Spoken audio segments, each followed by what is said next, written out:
요한복음 15장 9절부터 12절까지 다 같이 합독하겠습니다. 요한복음 15장 9절부터 12절까지 다 같이 합독합니다. 아버지께서 나를 사랑하신 것 같이 나도 너희를 사랑하였으니 나의 사랑 안에 거하라. 내가 아버지의 계명을 지켜 그의 사랑 안에 거하는 것 같이 너희도 내 계명을 지키면 내 사랑 안에 거하리라. 내가 이것을 너희에게 이름은 내 기쁨이 너희 안에 있어 너희 기쁨을 충만하게 하려 함이라. 내 계명은 곧 내가 너희를 사랑한 것 같이 너희도 서로 사랑하라 하는 이것이니라. 아멘. 천국 지옥은 실제로 있는 것입니다. 예수 믿는 사람들은 죽으면 어디 가요? 천국 가고, 안 믿는 사람은 지옥 가는 겁니다. 그 하늘의 천국은 우리가 어딘지 명확하게 알 수 없지만 분명히 실존하고, 영원히 불에 타는 지옥도 실존하는 장소인 것을 믿으시기 바랍니다. 그런데 그 천국과 지옥은 죽은 후에 가는 것이지만 우리가 사는 이 땅에서도 우리는 천국을 누리며 살기도 하고 또 지옥의 고통을 누리며 살 수도 있다고 하는 것입니다. 그런데 예수님은 우리가 행복한 삶, 기쁨이 넘치는 삶, 지상에서도 천국을 누리는 이런 축복의 삶을 살기를 원하십니다. 그런데 예수 믿는 우리가 왜 그렇게 행복한 삶, 정말 이 땅에서 누리는 천국의 삶을 살지 못하고 살 때가 많을까요? 오늘 여러분들이 그 이유를 발견하고 그것을 실천함으로 매일 삶 속에서 천국을 누리며 사는 복된 성도들 되시기를 주의 이름으로 축원합니다. 오늘 본문에 보면 우리 10절을 다 같이 11절을 다 같이 한번 읽어봅니다. 시작. 내가 이것을 너희에게 이름은 내 기쁨이 너희 안에 있어 너희 기쁨을 충만하게 하려 함이라. 아멘.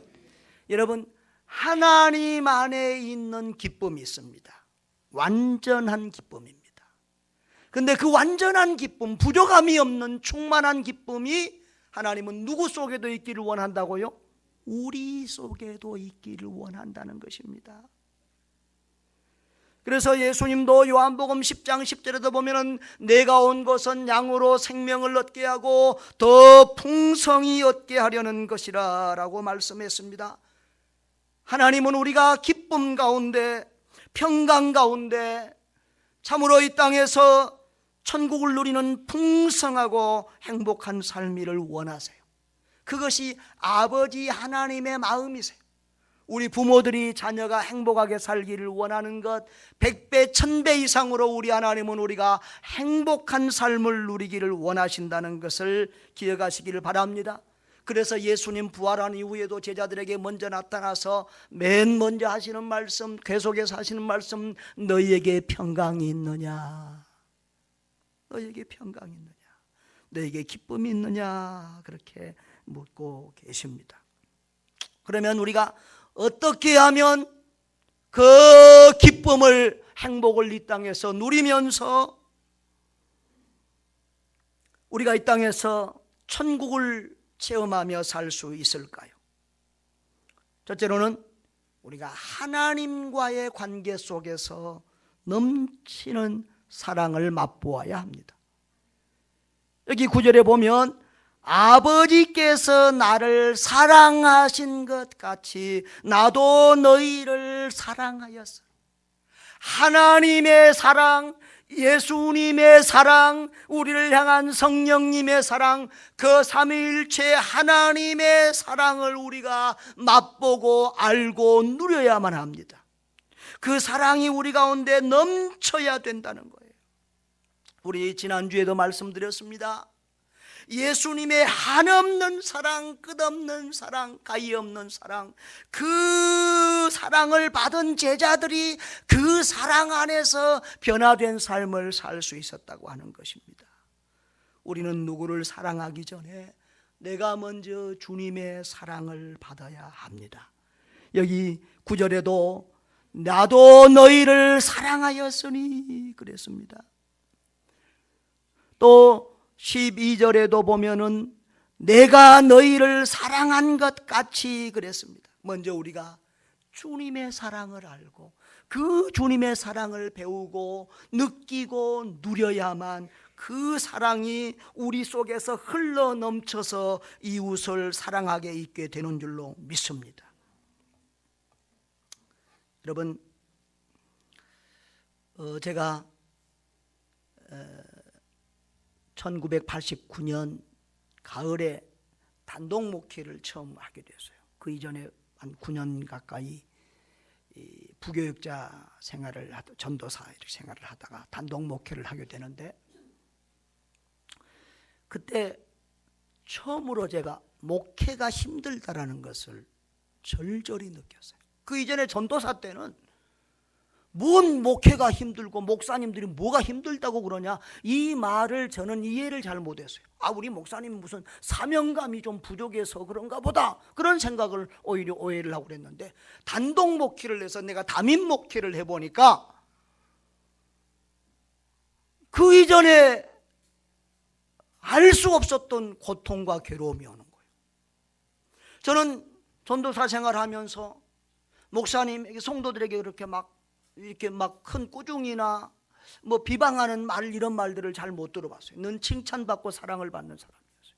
그런데 단독 목회를 하니까 뭐가 어떻다는 둥, 뭐가 어떻다는 둥, 이런저런 말들이 제 귀에 들어오는 거예요. 그때 제가 그걸 감당하기 너무 어려웠어요. 나는 저 사람을 사랑하는데, 나는 저 집사님을 사랑하는데, 날마다 눈물로 위해서 기도한, 여러분 개척교회 성도 몇 명 안 되니까 얼마나 저 사람을 사랑하면서 기도하겠습니까? 그런데 뒤에서 들리는 말은 진짜 했는데 그 전해준 사람이 잘못된 건지는 모르지만 하여튼 저를 비방하고 저를 욕하고 저를 평가한다는 그런 얘기를 들으면서 내 마음이 무너지고 너무 괴로웠어요. 너무 괴로웠어요. 그런데 나도 막 그 사람이 자꾸 미워지려고 그러는, 자꾸 미워지는 거예요. 저 사람 우리 교회에 안 나왔으면 좋겠다, 그런 생각도 아직 드는 거예요. 그런 괴로운 마음에서 기도하는데 어느 날 새벽에 우리 지난주에 받았던 말씀, 그 말씀으로 하나님이 저를 찾아와 주셨어요. 우리 하나님이 주님이 베드로에게 양떼를 맡기려고 하면서 뭐라고 질문을 하지요? 요한의 아들 시몬아, 네가 나를 사랑하느냐? 이 간증은 몇 번 해서 우리 이미 들은 분들도 있습니다. 네가 나를 사랑하느냐 물었어요. 주님이 내 양을 먹이라, 그 다음에 내 양을 치라 그랬는데, 주님의 양을 먹이고 치게 하려면 주님께서 이렇게 질문해야 맞잖아요. 베드로야, 너 내 양을 사랑하느냐? 내 양을 사랑할 수 있겠느냐? 그러면 내 양을 먹이라, 이렇게 말씀하셔야 되는데 그렇게 묻지 않고 베드로야, 너 나를 사랑하느냐? 그러면 내 양을 먹이라. 그것도 몇 번이나? 3번이나. 그렇게 물으신 거죠. 그 말씀이 왜 주님이 그렇게 물으셨을까? 왜 그리고 일을 맡기셨을까? 그런 궁금증을 가지고 기도하는데 큰 진리를 발견했어요. 내 이 작은 가슴으로는, 내 이 작은 사랑으로는 내가 주의 성도들을, 양떼들을 사랑할 수 없구나. 내 작은 가슴, 내 작은 사랑은 나를 좋아하는 정도나 사람들이나 사랑하고, 나를 존경하고 나를 따르는 사람들 정도나 사랑하는 거지, 나를 미워하고 비방하고 나를 이렇게 평가하고 이런 사람들을 사랑할 만한 사랑이나 가슴이 없더라고요. 그게 우리 인간의 사랑의 한계예요. 예수님은 우리가 원수까지도 사랑하기를 원하는데, 원수는커녕 우리의 사랑, 우리의 마음 가지고는 사랑하는 내 가족도, 내 이웃도, 내 남편, 내 아내, 내 자녀, 내 부모도 사랑하기 어렵고요, 내 이웃, 우리의 같은 교회에 나오는 같은 성도들끼리도 사랑하기 어려운 것이 우리의 마음, 우리 사랑의 한계예요. 그것을 깨달은 거예요. 하나님이 내 마음의 한계를, 내 사랑의 한계를 아시고 네 사랑으로 목회하는 것이 아니라 내 사랑 내 마음으로 목회하라. 내 마음 예수 그리스도의 마음으로 성도들을 보고 예수 그리스도의 사랑, 저들을 위해서, 죄인들을 위하여, 네가 볼 때는 저들이 죄인들이지만, 네가 볼 때는 저들이 마귀 같고 사탄 같은 짓거리를 하는 사람 같이 보이지만, 나는 저들을 위하여 십자가에 못 박혀 죽었다. 그 사랑으로 저들을 사랑하고 그 마음으로 그들을 품으라고 하는 주님의 음성을 제가 들었습니다. 그리고 그때 제가 목회자로 거듭나는 은혜를 받았습니다. 여러분, 우리가 주님의 사랑을 깊이 느낀 만큼, 주님의 사랑을 느끼고 받고 체험한 크기만큼 다른 사람을 사랑하고 용서할 수 있는 겁니다. 주님의 사랑을 많이 받은 사람은 많이 사랑할 수 있어요. 주님의 용서를 많이 받은 사람은 다른 사람을 많이 용서할 수 있어요. 여러분이 사랑이 부족하면 주님과 나와의 사랑의 관계를 점검하시기를 바랍니다. 주님의 큰 사랑, 더 큰 사랑을 더 깊이 깨닫고 누리시기를 바랍니다. 주님과의 관계에서 건강하지 못하니까 이웃을, 다른 사람을 사랑하지 못하고 용서하지 못하는 거예요. 주님께서 내 안에 거하라. 요한복음 15장에서만 내 안에 거하라, 내 사랑 안에 거하라, 그렇게 말씀하세요. 내 안에 거하라, 이 말은 아주 단호하고 명료하게 주어진 명령이에요. 내 안에 거해야만, 내 안에서 살아야만 너는 성도다운, 제자다운 열매를 맺는 진짜 그리스도인이 될 수 있다고 하는 거예요. 오늘 요한복음 15장의 말씀은 예수님이 십자가를 지시기 전에 하시는 예수님의 마지막 설교예요. 그 마지막 설교의 중심, 핵심이 바로 이 요한복음 15장이에요. 내 안에 거하라, 내 사랑 안에 거하라, 나도 너 안에 거하겠다.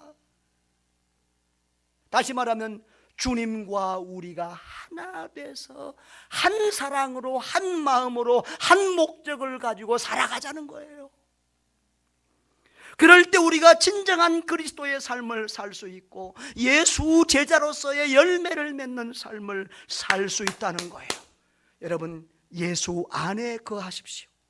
이 예수 안에 산다, 예수 그리스도의 사랑 안에 산다고 하는 말은 내가 예수님과 영적으로 깊은 사귐을 지속적으로 가지는 것을 말해요.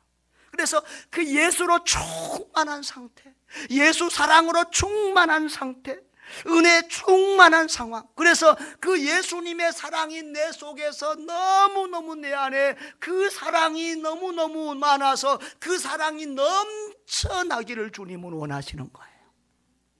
바로 그런 주님의 사랑 안에 거하시기를 바랍니다. 인간적인 내 사랑의 한계를 깨달으세요. 인간적인 내 사랑은 내 가족도, 내 이웃도, 사랑하는 우리 교우들도 사랑할 수 없다. 오직 주님의 사랑만이, 주님의 사랑만이 나를 치료하고 내 가족, 내 이웃을 치료하고 내 교회를 치료하고 세상을 치료하고 변화시킬 수 있는 절대적인 사랑이라는 사실을 꼭 기억하시기를 바랍니다. 두 번째로는 우리가 천국을 누리려고 하면 서로 사랑해야 돼요. 첫째가 하나님과의 사랑이란, 두 번째는 인간 간의 사랑이에요. 여기 보세요. 10절에 보면은 너희도 내 계명을 지키면 내 사랑 안에 거하라. 너희도 내 계명, 이웃 사랑이라고 하는 이 계명을 지키라는 거예요. 12절 우리 다 같이 읽어봅시다. 내 계명은 곧 내가 너희를 사랑한 것 같이 너희도 사랑하라 하는 이것이니라. 너희도 서로 사랑해라. 내가 너희를 사랑한 것처럼 너희도 서로 사랑해라. 따라합시다. 옆에 사람들하고 한번 인사하세요. 서로 사랑합시다. 사랑합니다. 장로님 사랑합니다. 권사님 사랑합니다. 집사님 사랑합니다. 옆에 분들하고 다 인사하세요. 서로 사랑하라. 이것이 우리가 천국을 누리는 두 번째 비결입니다. 우리 주님은 하나님의 사랑이 우리 속에서 넘쳐 흘러서 그 사랑이 이웃에게로 흘러가기를 원합니다. 여러분, 이것이 사랑이 원래 내리사랑이라고 그러잖아요. 내리사랑. 우리가 부모로부터 사랑을 받았어요. 우리는 그 사랑을 또 우리 자녀들에게 흘려보내는 거예요. 우리는 하나님의 사랑을 받아서 그 사랑을 또 이웃에게로 흘려보내야 돼요. 아멘. 그런데 여러분, 이게 또 반대로 이런 원리가 있습니다. 여러분, 우리가 언제 부모의 사랑을 제대로 알아요? 자녀들이 속썩이면 뭐라고 그래요? 너도 시집가서 애 낳아봐라. 그렇죠. 애 낳아서 키워봐야 부모 마음을 안다는 거예요. 우리가 하나님의 사랑을 받아야 이웃을 사랑할 수 있지만, 반대로 이웃을 사랑하는 중에 하나님의 사랑을 깨닫기도 한다는 말이에요. 용서할 수 없는 이웃을 용서하면서, 사랑할 수 없는 이웃을 사랑하면서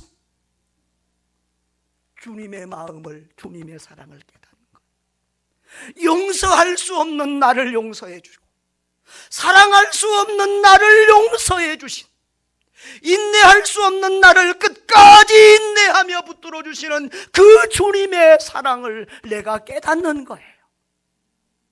그러면서 더 주님과의 또 사랑도 더 깊어지고 회복되는 거예요. 시집간 딸이 아이를 낳아서 기르면서 부모를 알고 부모와의 사랑이 회복이 되듯이. 이해가 되십니까? 여러분, 오늘 여기 계명이라는 말이 계속 나오는데, 성경에서 수많은 명령이 있는데 그 수많은 성경의 명령을 10가지로 줄인 것이 십계명이에요. 그 십계명을 2가지로 줄이면 무슨 사랑이죠? 하나님 사랑, 이웃 사랑이에요. 따라합시다. 하나님 사랑, 이웃 사랑. 그것이 성경에 우리에게 주신 가장 중요한 2가지 계명이요 명령입니다. 그런데 그 이웃 사랑이라는 말이 다른 말로 하면 무슨 말이라고요? 사람을 사랑하라는 말이에요. 꼭 내 옆에 사람, 내 가족만 사랑하라는 것이 아니라 내 이웃도 올리는 모든 사람, 나의 도움이 필요로 하는 모든 사람을 사랑하라는 거예요. 여러분, 우리가 개혁주의 신앙 원리 3가지 3대 원리가 있죠. 뭐죠? 첫째로 하나님 중심, 둘째로 성경 중심, 셋째로 교회 중심. 그런데 이 역사 속에서 보면 이 하나님 중심이라는 말이 자주 오해를 받을 때가 있어요. 하나님 중심이라는 말은 사람을 무시해도 된다는 말이 아니에요. 하나님을 사랑한다는 말은 사람은 사랑하지 않는다는 말이 아니에요. 하나님은 결코 사람을 무시하지 않아요. 하나님은 사람을 위해서 이 세상을 창조했어요. 하나님은 사람을 위해서 이 땅에 인간의 몸을 입고 오셨고 우리를 위하여 십자가에 피 흘려 죽으셨어요. 사람을 위해서 오시고 사람을 위해 사시고 사람을 위해 고난받으시고 사람을 위하여 십자가에 피 흘려 죽으셨어요. 하나님이 이 역사를, 우주를 움직이는 목적은 사람이에요. 사람을 구원하기 위함이에요. 그래서 그렇기 때문에 사람을 모르는 사람은 하나님을 모르는 사람이에요. 사람은 하나님의 형상으로 지음받았고 하나님의 사랑덩어리고 하나님의 목적이에요. 그렇기 때문에 사람을 모르는 사람은 하나님을 모르는 사람, 사람을 사랑할 줄 모르는 사람은 하나님을 모르는 사람이에요. 요한일서에도 그랬어요. 형제를 사랑하지 않는 사람은, 이웃을 사랑하지 않는 사람은 하나님을 모르는 사람이다. 왜? 하나님은 사랑이시기 때문이다. 하나님이 사랑덩어리인데 사랑하지 않는 사람이 어떻게 그 하나님을 사랑이라고 말할 수 있느냐, 하나님을 안다고 말할 수 있겠느냐는 겁니다. 여러분, 그런데 역사 속에서는 하나님의 이름으로, 예수님의 이름으로 종교라는 미명하에 사람을 미워하고 죽이는 일이 수없이 있어 왔습니다. 지금도 있습니다. 종교라는 미명으로 저 이슬람이나 여러 나라들에서 얼마나 많은 사람들을 핍박하고 죽이고 있습니까? 이것은 사단의 일입니다. 하나님은 결코 예수 이름으로 사람을 죽이고 미워하는 이런 일을 용납하지 않습니다. 여러분, 중세 유럽이 가톨릭에 의해 변질되고 변화되었습니까? 하나님 이름으로 악을 행하고 사람을 멸시하고 사람을 노예로 부렸기 때문에 그 시대가 암흑 시대가 되었고 그 가톨릭이 무너졌고 종교개혁이 일어나서 이 개신교회가 생기게 된 것입니다. 여러분, 십자군 전쟁하면 많은 역사를 좀 아는 사람들은 욕을 합니다. 예수 이름으로 십자가 들고 가서 얼마나 많은 이슬람들을 죽였는지 모릅니다. 독일의 히틀러는 600명 이상의 유대인을 죽였는데요, 이번에 그 아이슈비츠 수용소를 갑니다. 너무 거리가 멀어서 힘들다고 다들 안 간다고 그러는 것을, 거기 안 가면 나 안 갈란다. 아름다운 무슨 뭘 보는 것은 그냥 잊어버리더라고. 여행을 해보면요, 의미 있는 여행을 해야지. 공부가 되고 의미 있는 여행을 해야지. 뭐 그냥 아름다운 자연, 아름다운 환경은 한국에도 있어요. 어디에나 있어요. 그것은 금방 잊어버려요. 그래서 거기 꼭 가야 된다 그래서 오늘 이번에 가게 되는데요, 여러분, 그 히틀러가 왜 유대인들을 미워한 줄 아세요? 예수님 죽였다고 미워한 거예요. 예수님을 죽은 민족이라고 유럽과 사방의 기독교인들이 유대인들을 유럽에서 미워했습니다. 그리고 히틀러는 그 유대인들을 600만 이상을 죽였습니다. 이런 것들은 하나님을 욕되게 하는 것이고 십자가를 욕되게 하는 악한 짓들입니다. 금요일 날 며칠 전에, 그저께지요, 북한이 미사일을 발사했는데 그 미사일이 떨어져 버렸죠. 로켓이 떨어져 버렸는데 그 로켓에 들어간 돈이 얼마냐 그러면 1조 원입니다. 1조 원. 그 1조 원이면은 북한에 저 굶주리고 헐벗는 동포들을 1년 동안 먹일 수 있는 돈입니다. 그런데 그들은 동포들을, 자기 백성들을 굶여 죽이면서 그 전쟁, 사람을 죽이는 전쟁 무기를 만들고 있습니다. 정신이 제대로 있는 사람들입니까? 마귀의 종노릇을 하지 않고서 어떻게 이런 짓들을 할 수가 있겠습니까? 여러분, 하나님은 우리가 하나님을 사랑할 뿐만 아니라 이웃을 사랑하기를 원합니다. 하나님을 사랑하는 사랑은 이웃사랑으로 반드시 나타나야만 합니다. 노래는 부를 때까지는 노래가 아닙니다. 종은 울릴 때까지는 종이 아닙니다. 사랑은 실천할 때까지는 사랑이 아닙니다. 축복은 감사할 때까지는 축복이 아닙니다. 여러분, 너희가 서로 사랑하라. 예수님께서 마지막에 제자들에게 하는 말이, 내가 새 계명을 너희에게 주노니 내가 너희를 사랑한 것처럼 너희도 서로 사랑하라. 그래야 사람들이 너희가 내 제자인 것을 알리라라고 했습니다. 이 말은 무슨 말입니까? 우리가 서로 사랑하는 것이, 사랑의 삶을 사는 사람이 그리스도의 제자라고 하는 표징을 보여준다는 겁니다. 나 예수 믿는데요, 나 집사인데요, 나 목사인데요, 나 그 성도인데요, 뭘로 보여주냐는 거예요. 우리가 사랑을 실천하는 삶을 살 때, 서로 사랑하며 살 때, 용서할 수 없는 사람을 용서하고 사랑할 수 없는 사람을 사랑하고 인내할 수 없는 사람을 인내하면서 그리스도의 사랑으로 사랑하면서 사랑의 삶을 살 때, 빼앗는 삶이 아니라 주는 삶, 갈취하는 사람이 아니라 희생하고 베푸는 삶을, 섬기는 삶을 사는 우리의 사랑 실천을 볼 때 사람들이 우리로 저 그리스도인이구나 이렇게 인정하게 된다는 것입니다. 바로 사랑은 우리가 그리스도인이 그리스도인된 표징이라는 것입니다. 여러분, 그런데 왜 하나님이 우리에게 이웃을 사랑하라, 서로 사랑하라 그렇게 말할까요? 나도 힘들어 죽겠는데, 내가 자꾸 이런 말하면 우리 성도들 중에 그런 사람이 있을 거예요. 목사님, 우리도 힘들어 죽겠는데 얼마나 힘든데 목사님, 뭐 북한 사람 도와주자 그러고 선교하자 그러고 주자고 자꾸 애써하십니까? 우리 형편을 아십니까? 우리 눈물을 아십니까? 우리가 얼마나 처절하게 이 세상에서 살고 있는 줄 아십니까? 그렇게 말할 분이 계세요. 예, 여러분의 눈물을, 여러분의 고통을 어떻게 제가 다 헤아리겠습니까만은, 그래도 어찌 목사가 성도들의 삶을 모르겠습니까? 그런데 왜 사랑하자, 사랑 실천의 삶을 사자, 지금 우리가 3주째 내가 연속 설교합니다. 주고 베푸는 삶을 살자. 왜 제가 그렇게 얘기하는 것입니까? 여러분, 왜 하나님이 그 제자들에게 사랑하라고 먼저 사랑하라고 말하는 것입니까? 여러분, 그것은 우리의 사랑을 받는 사람 이전에 우리 자신들을 위해서 주는 말씀입니다.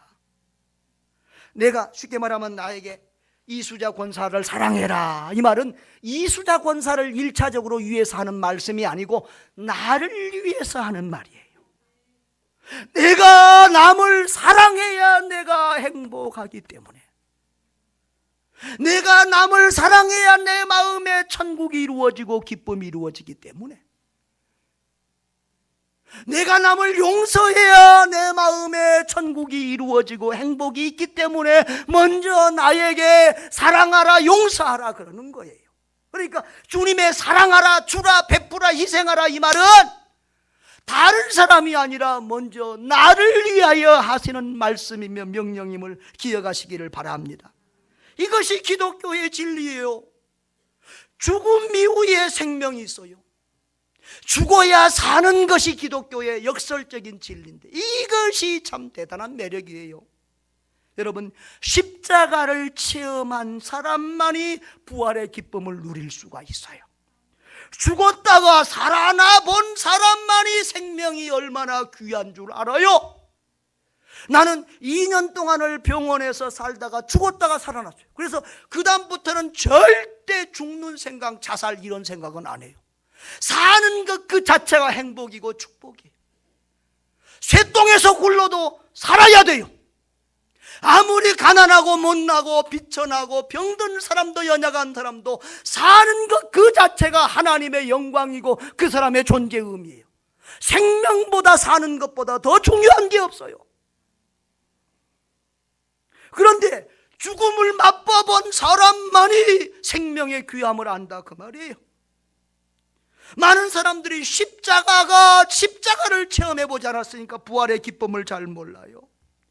고난을 겪어보지 않는 사람은 성공이라는 축복이 얼마나 좋은지 몰라요.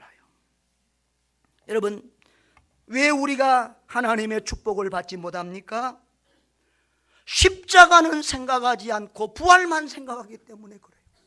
십자가를 통과해야만 부활의 기쁨이, 영광이 있는데 우리는 십자가 없는 부활을 꿈꾸니까 그 부활의 영광이 우리에게 안 오는 거예요.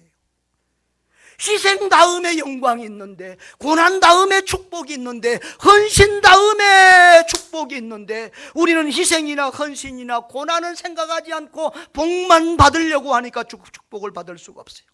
아브라함이 왜 그런 복을 받았습니까? 독자 아들 이삭까지 하나님 앞에 바치는 헌신을 했을 때 아브라함이 하나님의 축복을 받았어요. 그런데 우리는 아브라함의 축복만 생각하고 아브라함의 헌신은 보지 않아요. 사르밧 과부가 왜 3년 6개월 동안 비가 오지 않고 먹을 것이 없는 그런 때에도 날마다 먹을 것이 채워지는 생명연장의 축복을 받았습니까? 마지막 남은 밀가루 한 줌을 주의 종 엘리야를 위해서 대접하고 헌신했기 때문에, 주님의 말씀에 순종했기 때문에 그런 기적을 날마다 체험하고 살았던 것입니다. 그런데 우리는 사르밧의 헌신은 생각하지 않고 기적과 축복만 바라요. 왜 우리가 인생을 살면서 예수를 믿으면서 참 생명, 참 기쁨, 참된 감사와 행복을 누리지 못합니까? 십자가 없는 부활, 고난 없는 축복, 희생 없는 영광을 맛보려고 하기 때문에 그렇습니다. 여러분, 죽어본 사람만이 생명의 가치와 한의를 알고요, 굶어본 사람만이 배부름의 감사와 행복을 압니다.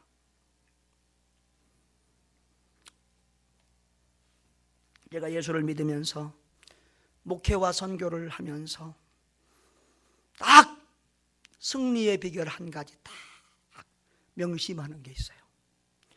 결정적인 순간에 언제나 내가 죽으면 산다. 따라합시다. 죽으면 산다. 선교 현장에서든지 교회 목회든지 교회가 어렵고 결정적일 때, 절망적인 순간에도 내가 죽으면 나도 살고 교회도 살더라고요. 내가 죽으면 나만 사는 게 아니라 교회도 살고 주변의 사람들도 같이 살아요. 그런데 내가 살고자 하면 나도 죽고 주변의 사람도 죽어요. 여러분, 이 십자가의 신비를 깨닫기를 바랍니다. 죽으면 사는 이 진리를 깨닫기를 바랍니다. 이것이 바로 사랑 실천의 진리입니다. 내가 주면은, 내가 베풀면은 손해보는 것 같은데 이것이 축복이 되는 거예요. 줬는데 이게 오히려 30배, 60배, 100배, 아니 1000배, 만배로 내게 돌아오는 거예요.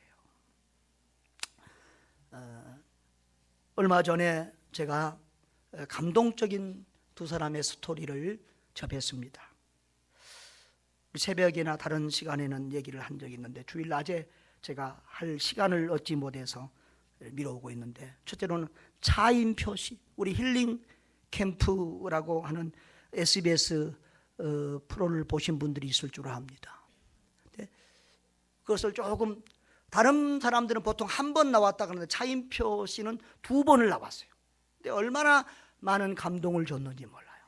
그거 좀 요약해서 집약해서 이번 금요일 날 저도 없고 그러니까 금요일 기도의 시간에 좀 보고 기도하고 그랬으면 좋겠다 싶은데요.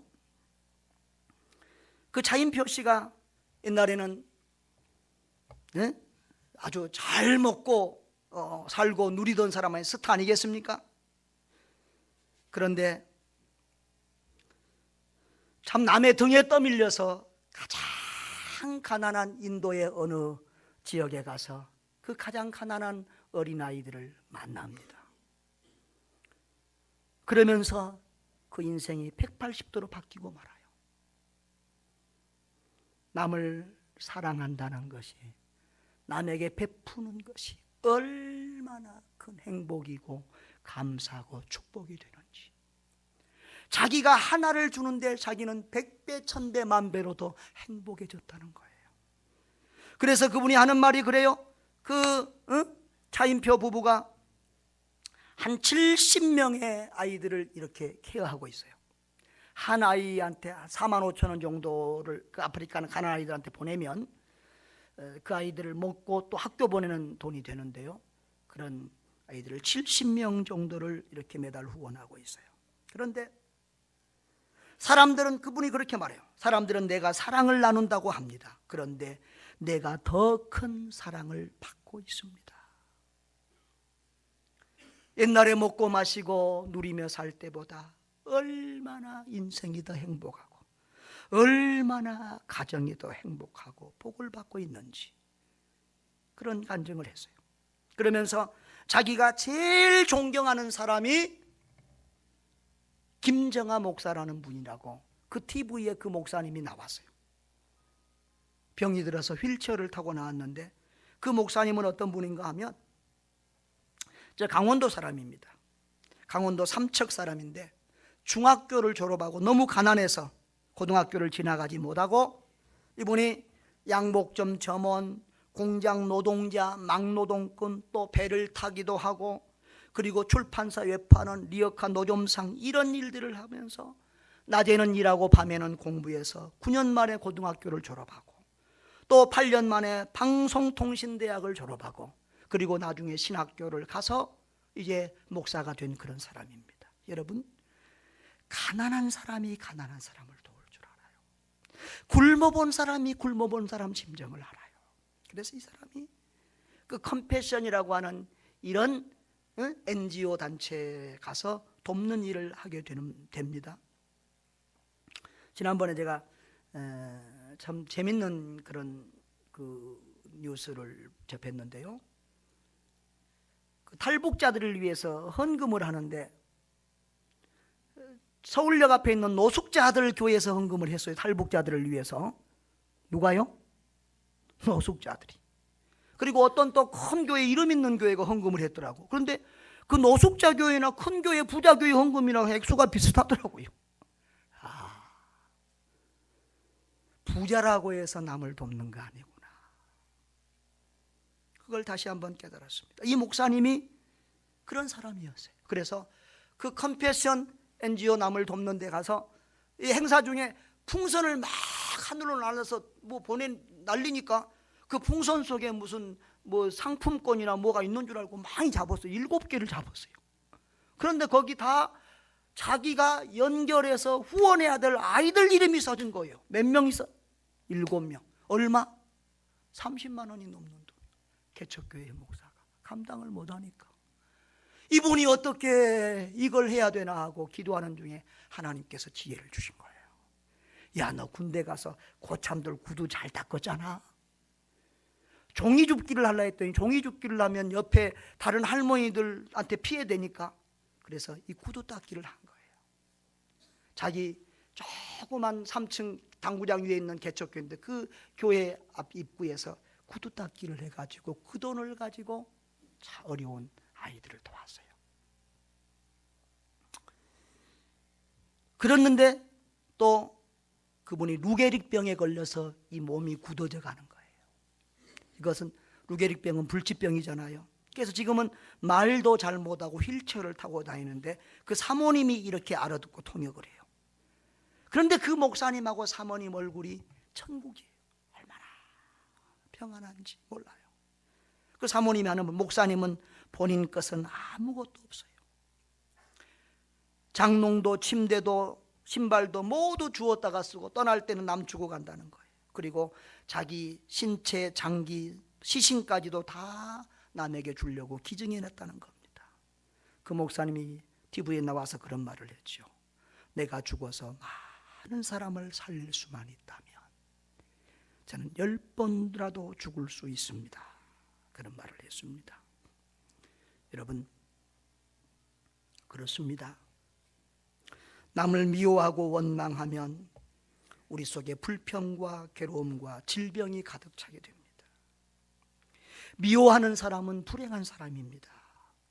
미워하면 내가 먼저 죽는 겁니다. 내가 먼저 내 마음속에 지옥이 되는 겁니다. 그런데 사랑하면 행복합니다. 용서하면 행복합니다. 여러분, 저는 인생을 살면서 그런 생각을 해요. 내가 참 복받은 사람이라는 생각을 가끔 하는데 그 중에 하나는 미운 사람이 없는 게 복인 것 같아요. 이 나이 되도록 내가 내 마음에 이렇게 맺혀 있고 미운 사람이 없어요. 그것이 복이에요.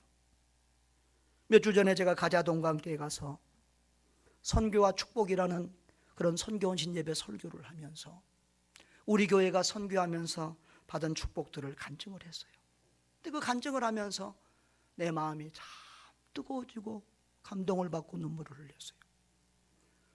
내가 잘해서 우리가 선교하고 우리 교회가 여기까지 온 것이 아니에요. 이 부족하고 못난 목사의 말에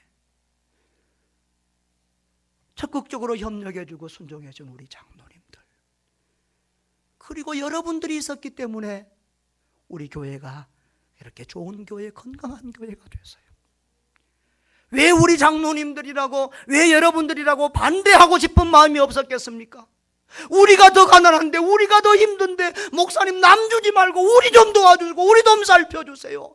그렇게 말하는 사람들이 여러분 속에도 있고 그런 불만들도 있는 줄 알아요. 그럼에도 불구하고 여러분이 따라주고 순종해 주었기 때문에 우리 교회가 여기까지 왔어요. 여러분, 주는 자가 받는 자보다 더 복이 있다는 말씀을 꼭 기억하시기를 바랍니다. 하나님은 우리를 가난하게 만들려고 남을 도와주려는 것이 아니에요. 나를 죽이려고 남을 용서하는 것이 아니에요.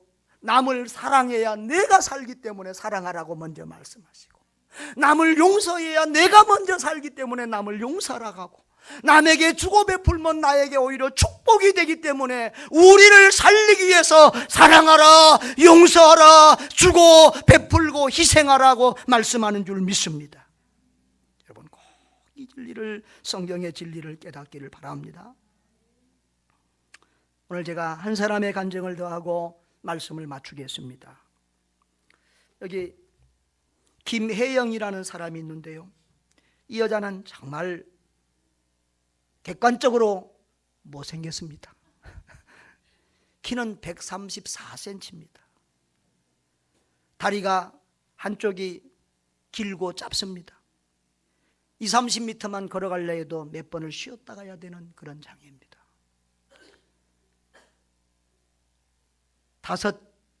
아이가 5인 집안에 첫째로 태어났는데 딸 낳았다고 아버지가 갓난애를 집어 던져버렸습니다. 그래 불구가 됐고요. 그 아버지는 결국 자살해 죽었고요. 어머니는 네 때문에 우리 가정이 불안하게 됐다고 날마다 때려펴면서 살았습니다. 일렀습니다. 그래서 정말 그 김혜영 씨는 이 사람이 내 어머니가 맞는가, 그런 상처 속에서 자랐어요. 그 어머니, 정신질환된 어머니를 위해서 9살부터 집안일을 거뒀고요. 14살 때 초등학교 졸업하고 14살에 돼서는 3만 원 월급을 갖고 식모살이를 시작했어요. 그러다가 그 편물 있잖아요. 옛날 욕고라고 그러나요? 쇠타 짜고 이런 거, 그것을 배우게 되는데 죽기 살기로 열심히 해요. 그래서 세계 장애인 대회에서 1등을 하는 그런 사람이 되고 이제 살 만큼 하게 되어집니다. 그런데 이 여인이 자기 상처를 어떻게 치료해가는 과정을 보니까 4가지의 과정을 걸쳐서 이 여인의 상처가 치료가 되더라고요. 첫 번째로는 그때 편물점에 다니는 24살 된 나이에 명절에 어머니가 오셨는데 그 어머니가 딸을 위해서 음식을 만들어내는 거예요. 근데 어머니가 미우니까 어머니가 해준 음식 꼴도 보기 싫어, 안 먹어요. 안 먹으면 또 만들어 해놓고 또 내오고 8시간을 어머니하고 그렇게 줄다리기를 하는 중에 이 딸의 마음에 어머니가 나를 사랑하는구나, 우리 어머니가 나를 사랑하는구나 라고 하는 것을 깨닫게 됩니다. 그래서 2시간을 동안을 펑펑 울고 그 음식을 먹었다고 합니다. 그러면서 어머니에 대한 아픔, 아버지에 대한 상처가 치유가 되어져 갑니다. 그때 이 여인이 한 중요한 말, 나를 낳아준 어머니의 사랑을 깨닫는데 내가 20년이 넘게 걸렸다. 그렇다면 앞으로 내가 살면서, 앞으로 내가 만날 수많은 사람들이 내 마음을 몰라주고 내 사랑을 몰라줘도 나는 원망하거나 불평하지 않겠다 라고 하는 그런 결심을 했다는 거예요. 그렇게 어머니 사랑을. 그 다음에 2번째로는요, 이 사람이 학교를 못 다니까 막 책을 많이 읽었어요. 그리고 자기 스스로 공부해서 중학교 졸업 검정고시, 고등학교 검정고시 이런 것들을 다 땄어요. 네, 그 책을 읽으면서, 좋은 책들을 많이 읽으면서 자기 마음의 상처를 치료했어요.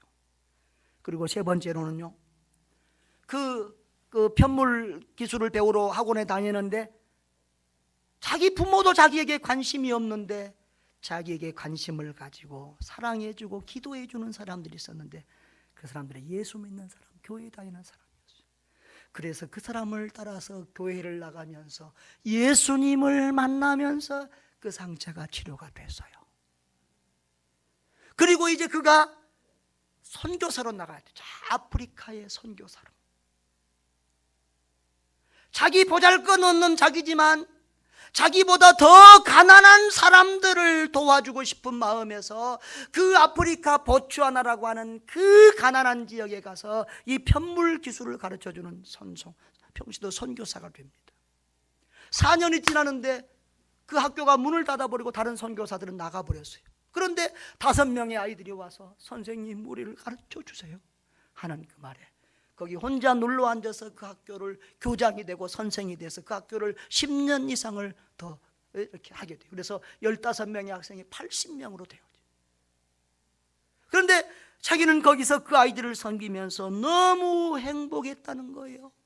배고파서 굶주리고 어려울 때도 많았지만 그 광야에서 사막에서 너무 외로울 때 많았지만 자기는 그곳이 천국이었다는 겁니다. 거기서 그는 You are so beautiful. 발음이 별로 안 좋죠? 당신은 정말 아름다운 여자입니다. 당신은 천사입니다. 이런 말을 들으면서 그렇게 행복하게 아이들을 섬길 수가 있었다는 거예요. 키 작은 자기를 못난 자기를 예쁘게 보아주고 도와주는 그 사람들 속에서 천국을 누리면서 살았다는 거예요. 그 다음에 그가 더 큰 일을 하기 위해서 미국에 있는 대학을 가고 그리고 세계적인 유명한 대학원을 나오고 이제는 국제 변호사가 돼서 또 아프리카를 위해서 또 여러 어려운 이웃들을 위해서 섬기고 있습니다. 이게 이 책이에요. 제가 몇 번이나 그 요약된 것을 읽으면서 은혜를 받았습니다. 여러분, 그렇습니다. 우리가 그리스도 안에서 우리의 상처가 치료가 돼야 될 줄 믿습니다. 그런데 우리가 또 다른 사람을 사랑하고 섬기면서 우리의 상처가 치료가 되고 우리가 사랑의 사람으로 행복한 사람으로 변화되어져 가는 줄 믿습니다.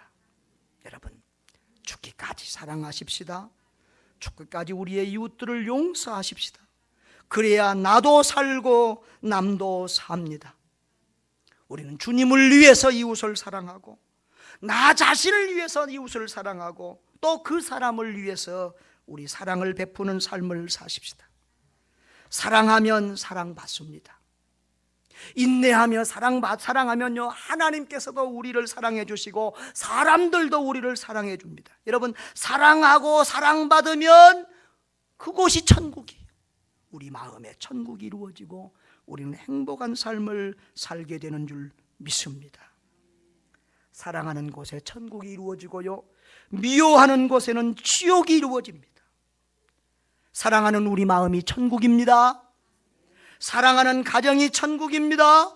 사랑 넘치는 교회가 천국입니다.